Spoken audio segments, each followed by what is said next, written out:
Hi， 大家好。呢一段片呢係一個內容非常豐富嘅分享同埋評測，唔單止包含咗 Moving Pad Pro 同埋 iPad 嘅比較之外呢，仲包括咗完整嘅使用體驗同埋一啲經驗嘅分享，甚至仲會講俾你聽點樣將呢一台平板呢變成連結電腦嘅繪圖屏幕。如果你感到興趣呢，不妨睇落去啦。咁我快速睇下 Wacom 呢一台 Moving Pad Pro 14寸嘅內容，具體嘅參數。咁呢啲我都喺 Wacom 日本官網度揾到。14寸嘅 OLED 熒幕，2880x1800像素，16:10長闊比，有3重工藝處理嘅高級紋理玻璃表面，光度400 candelas per square meter，heat 去到900，卡身率最高120Hz，100% sRGB，100% DCI-P3，10 bit 嘅色彩深度 ，Snapdragon 8S Gen 3，12GB 記憶體，256GB 儲存。咁呢邊呢可以插卡嘅地方，插卡位就喺上邊。系統方面 Android 15，電池有10000 mAh， 本身係跟嚟一啲軟件。呢支繪圖筆係標配嘅 Pro Pen 3 8192/8，重量係699g。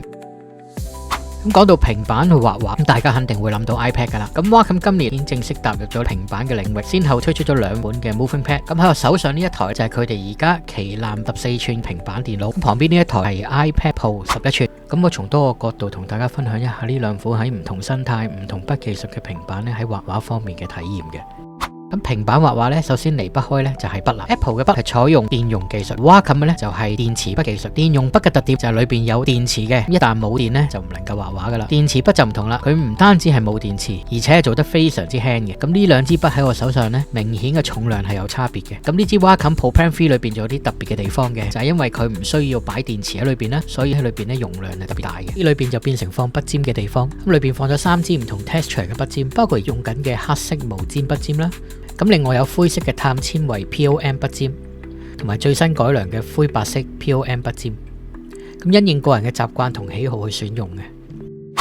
筆頭上呢，蘋果呢一係圓錐形，咁喺書寫嘅時候肯定會係有一啲程度嘅遮擋噶啦。咁呢個呢係我真實嘅體會嚟嘅。咁 Wacom 呢支電池筆呢，佢嘅筆芯同筆頭呢係做得非常之細嘅。咁書寫嘅時候呢，遮擋就自然細好多啦。咁我個人呢，就用好多唔同嘅繪圖板同埋繪圖熒幕，咁所以我肯定呢就偏向呢一個電池筆嘅技術。翻到嚟我哋嘅電容筆啦，電容筆喺精準度上呢，其實都會差啲嘅。好似我而家拎呢把間尺呢，對住嚟畫呢，睇起嚟呢啲線都係歪歪斜斜嘅，都係通過呢個軟件嘅後期呢去調校嘅。咁我而家換成用 Wacom 嘅平板去睇下啦，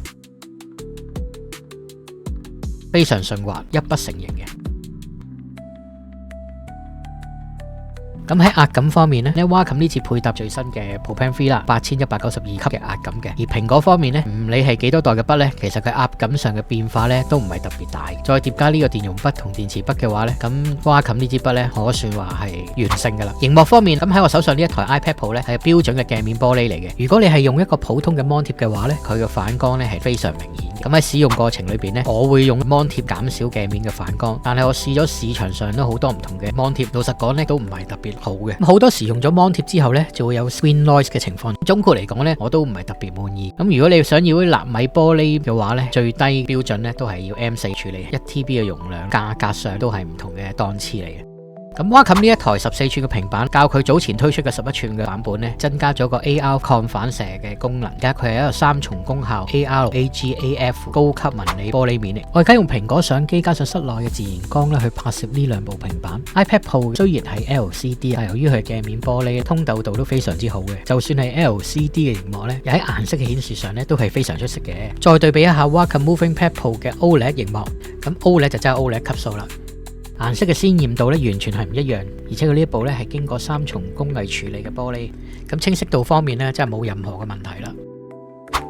呢度其實我就想講，如果我都用到 1TB 嘅納米紋理玻璃 iPad Pro， 但係我嗰支筆咧仍然停留喺個低感壓嘅電容筆嘅話咧，咁作為用戶咧，我心裏邊都稍有啲唔高興嘅。咁 Wacom 既然今年已經開始落場做呢個平板電腦啦，咁大家都會多咗個選擇，不妨可以一試啊。咁接住落嚟咧，我就會展示下 Wacom佢哋喺呢一台 Moving Pad Pro 上面咧推出咗一個非常好用實驗性嘅功能，就係將呢個平板咧當成一部可以連接電腦嘅繪圖屏幕。連接電腦嘅使用咧，首先我哋嘅電腦咧需要安裝配套嘅軟件嘅，根據大家嘅系統咧。安裝一個叫做 Wacom Moving Pad Instant Pen Display 嘅軟件，然後我哋翻去平板上邊喺系統裏邊咧揾到開發者選項，打開 USB 調試模式。喺呢度我用一條全功能嘅 Type C 線連接我哋嘅電腦，跟住我哋翻去桌面上邊咧拉落嚟咧會見到 Instant Pen Display Mode 嘅，撳開佢咧，然後喺電腦上邊點擊一個連接嘅按鈕啦。好啦，咁呢個時候咧我哋電腦已經連接咗啦。喺呢度錄咗兩段測試嘅，分別係用無線同埋有線嘅連接下嘅使用。值得注意嘅係咧喺呢個模式底下咧，平板係會以擴展顯示器嘅方式同電腦連接嘅。喺呢個時候咧，喺 Wacom Driver 咧其實係識別唔到嘅，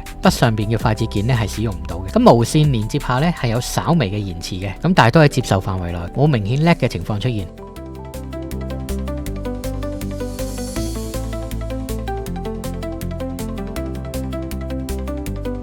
有線嘅連接，咁記得要開發者選項下嘅 USB 調試模式。咁當我連接喺電腦上使用嘅時候呢，明顯要感受個流暢度係再次提升嘅。咁喺用緊嘅時候呢，我一度唔記得咗，其實我係用緊一部平板電腦去畫畫嘅。